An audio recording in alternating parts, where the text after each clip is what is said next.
Pila ng siglo ing milabas. Tegin pa na ning meto nga tao, ing mitalakadya ing meto nga balayan. King labwad, anong nuka rin kukulate ing nakalakulyan. Ing balayan na iti, yapining angheles ngen.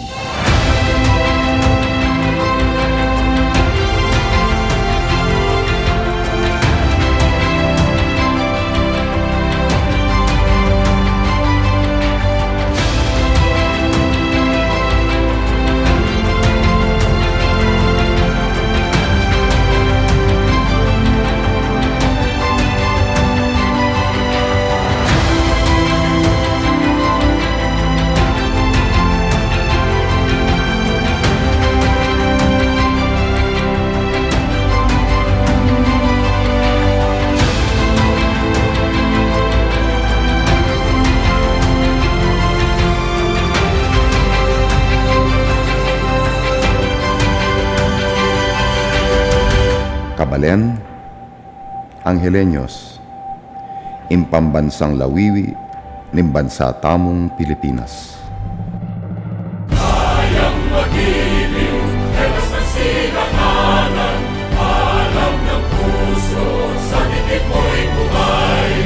Lupang hinirang, tuyag ka ng magiting, sa manlulupin, di ka pasisigil, sa nagatang tutok sa simoy at sa langit mong bagaw, ay hinatang tula, tawid sa pagkayang minamahal. Ang isang ng matawad mo'y tagumpay na nagtitindig, ang bituin at araw niya kailan pamay di magtitindig. Lumalang araw ng walhati pagsinta, buhay langit sa piling mo. Ang inigaya ng pagmay mga api, ang mamatay ng dahil sa'yo.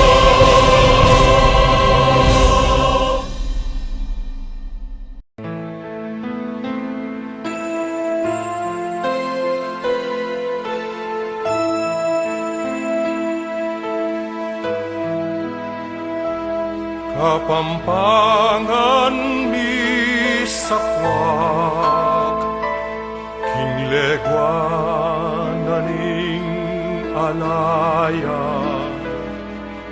gabunding pantas at marangal, sibul ning lubud karinaning tepangan, batis ning katalaruan, at panamdam makabalen, ligaya mi inget payapa, king malugod mong kandungan.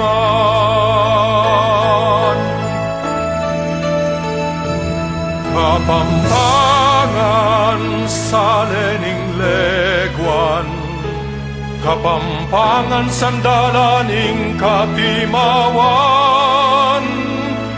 kilubing pusumi, atin kang dambana, luid ka, palsintan ming Kapampangan. Luid ka, palsintan ming Kapampangan. Kapampangan sa lening legwan, Kapampangan sandalaning katimawan, kilubing pusumi, atin kang dambana. Luid ka, palsintan ming Kapampangan. Luid ka, palsintan Kapampangan.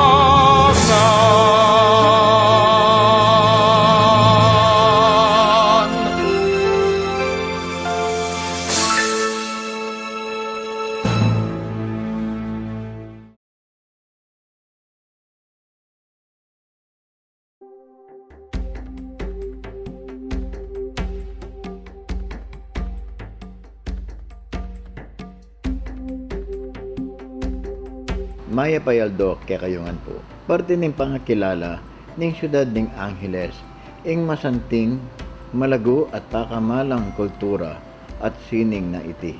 Anya po, banta misundo ing programa at pamagmasabal ng kultura ampong sining Angelenyos.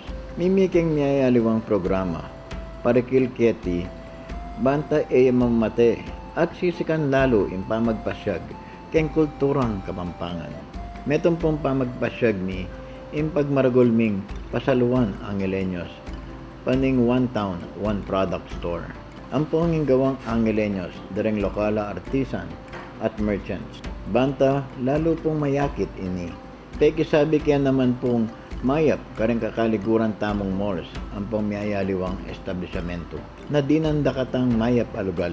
Banta, apakit kareng madla, gawang gelingan, dang artwork daring pagmaragol tamong Angelenyos artist. Mapalad ya po ang luluguran tang syudad Angeles. King magsilbiyang payantabe at kasangga. King layo niting makilala ing Angeles, king kultura at sinig na niti. Metong ya kareting ing pagmaragol tamong sinukwan kultura and arts. Panawli po, masalamatan kaya po ing alang kapagalan at kasipagan kim pamagmasyag at pamagmaragul ing kulturang Kapampangan. At metong karen kaya ning lokal na gobyerno ning Angeles nung aliwa po imatenakan Peter de Vera. Metong kopong sinaub at lilingap king kekong advokasya makilala iya ing kultura at sinig. Ing miyayaliwang lugal ning bansa pati king abroad. Dakal pong salamat. Luwidya ing sinukwan. Luwidia ing siyudad ng Angeles.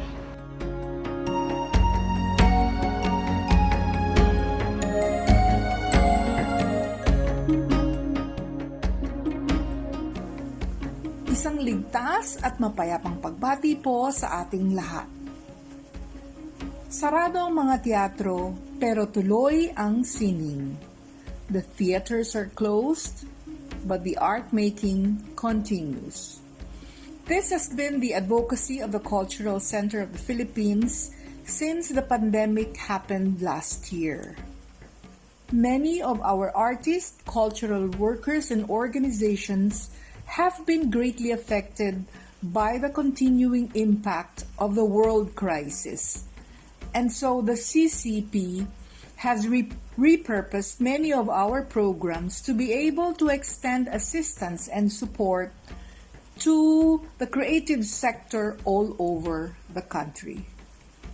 Through the Kalinangan Sining program of the CCP Cultural Exchange Department, several qualified region-based arts, culture, educational organizations have received support that enabled them to implement strategies that helped our displaced local artists and cultural workers.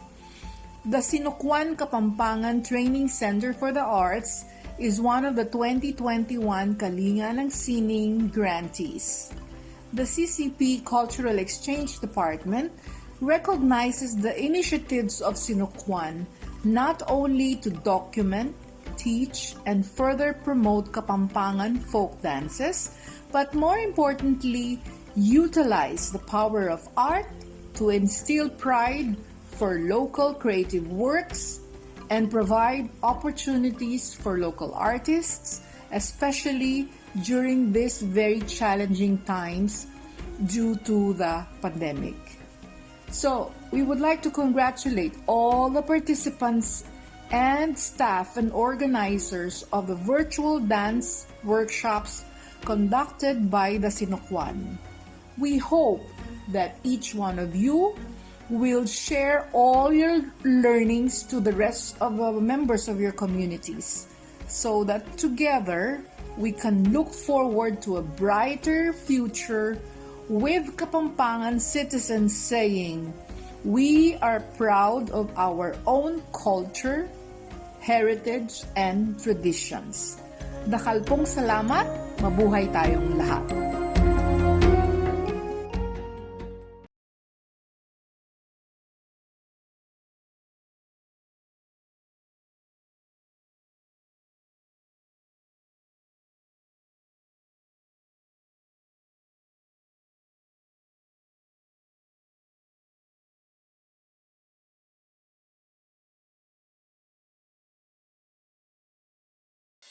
This October,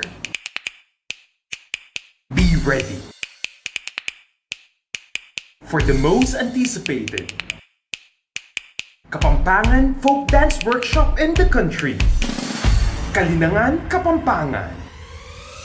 Learn more about the well-kept traditions of Kapampangans. Engage your senses to a euphoria of dynamic routines. Dance and learn from the experts.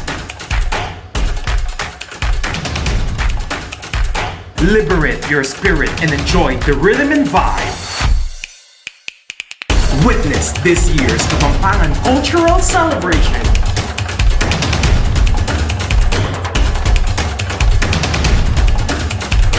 Join the festivity as we celebrate Kapampangan traditional folk dances. This is Kalinangan, Kapampangan.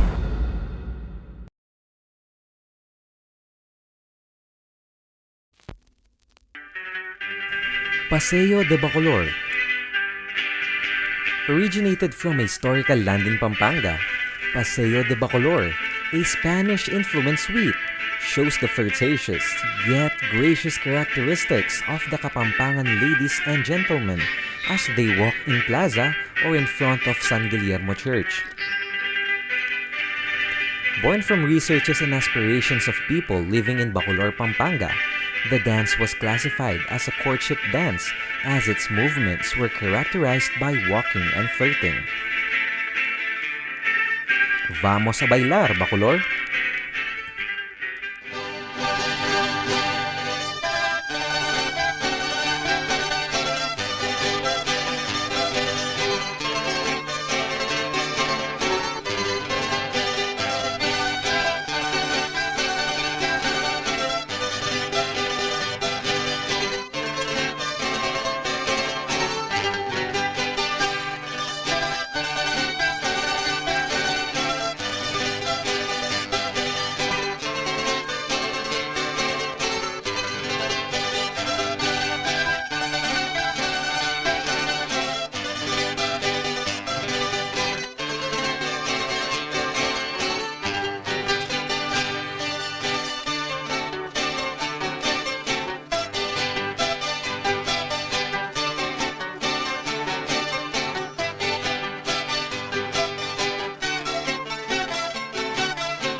mamadwasta mo. Back in the day, Kapampangan farmers would plant during the start of the rainy season. Some will run off the fields to lure and catch frogs. From this unique culture and tradition of Kapampangan, emerged a dance called Mamadwastamo or Let's Go Angling.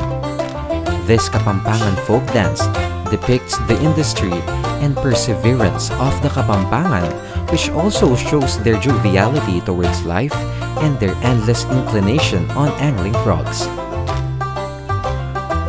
Hopping and jumping around, men act as the nimble frog, avoiding getting caught by the woman's angling rod, called padwar, and frog net, called aluwan.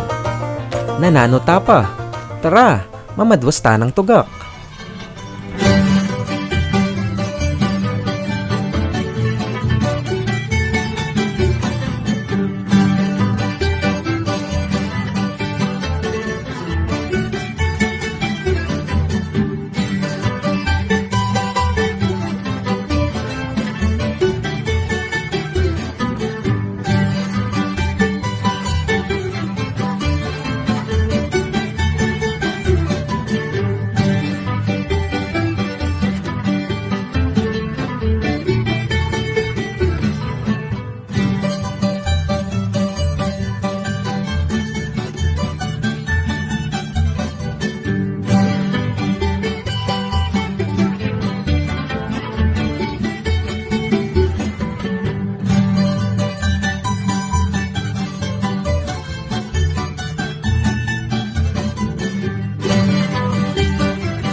Pagpapalawig ng kultura.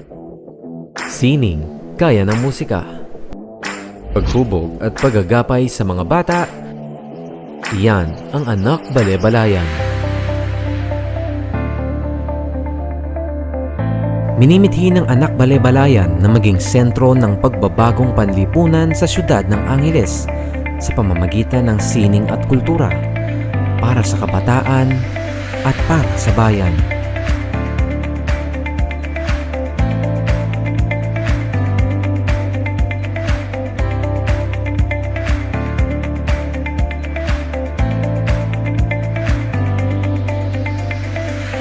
Nilalayon nila na magtanim ng kagandahang asal na siyang huhubog sa pagkatao ng kabataang Pilipino.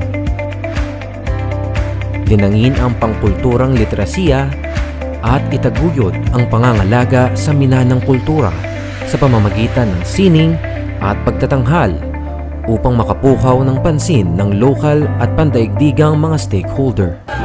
Masaya po nakita sa Balebalayan. Pagtutugtog ko ng gong. Tuto po ako sa Balebalayan po. Pagkatapos ko pong nag-school, nagtutugtog na kami po sa Balebalayan. Apa, bago na ako po ning mamaglog po gani kasi po dati makatambay kayo mo po geng dalan na lagi pong gagawa. Ini po, magmulang pinukulat din po Balebalayan para di kami kaya na kan. At na kami pong habis or gagawa po gani. Kaya na kami pong makatambay.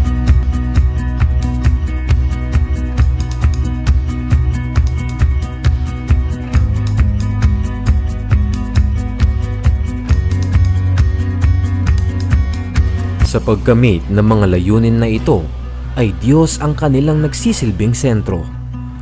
At sa pagpapakita ng pagpapakatao, ay ang pagtulong sa mga bata ng bukal sa puso. Pagpapalawig ng kultura at musika, tulay sa pagiging makabayan. Tutulungan ka at matututo ka. Yan ang serbisyong hatid nila.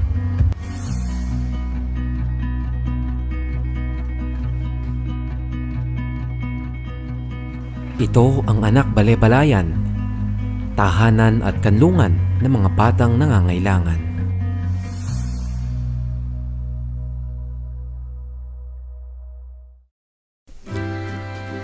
Florida Blanca. Impressed by the endless fields of blooming white flowers of the Palat Pandakaki variety, Father Jose Hernandez, who was assigned as parish priest of the place, named the town with the Spanish term Florida Blanca, which means white flowers. Deriving its name from where it was originated, a Kapampangan folk dance blossomed beautifully. Finesse, beautiful, and long-haired female dancers performs Florida Blanca, depicting the movements of the heavenly white flowers as they sway along the wind. Kalagumong Tagana o Florida Blanca.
ilungan ta, kaya iya papayo.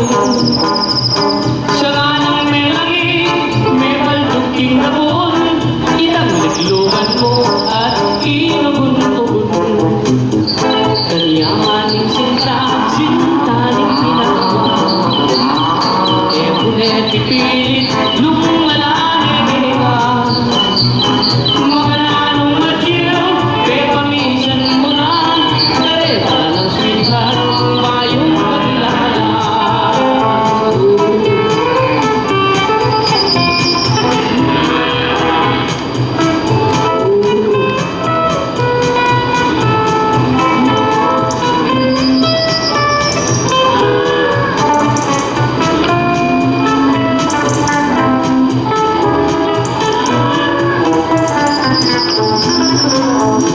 Dalutong lingkay ay ang aking daga. Papatangin ko na ang maglulangga. Ketang hanggang katwid, papa sa likod lang. Insalaning tinda, iyang may sulutan. Adi namang tuntong masaya't malalim. Pinsel nilungan ta, di papayo. Sa nganang may langit, may balduking abon, itang nilungan mo at inugun-ugun. Ganyan sila, sintaning inahan. Emunet ipilit, lumalaning ka. Mga nanong nanyaw, pepamisan mo na. Keta ng sweetheart mo, mayong kakilala. Mga nanong nanyaw, pepamisan mo na. Keta ng sweetheart mo, mayong kakilala.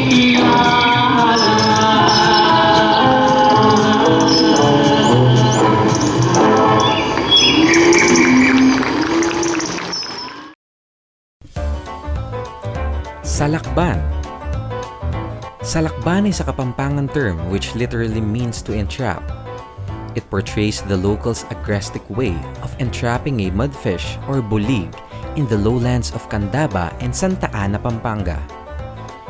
This Kapampangan folk dance is enthusiastically performed by both men and women as partners. While the women act as the agile mudfish, the men mimic the movements of the entrapper with the use of cone-shaped bamboo trap called salakab and accessorized with a traditional fish container called swiki. Oy tana, salakban me ing bulig.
Dakal pong salamat for celebrating with us. Madagul ang kapasalamatan karing egan-egan ang sinuporta kining Kalinangan Kapampangan. The Cultural Center of the Philippines, Cultural Exchange Department, Kalinganang Sining. Pasalamatan miyamo naman po ang katamong Mayor King Angeles City, Mayor Carmelo Pogi Lasatin for supporting the project.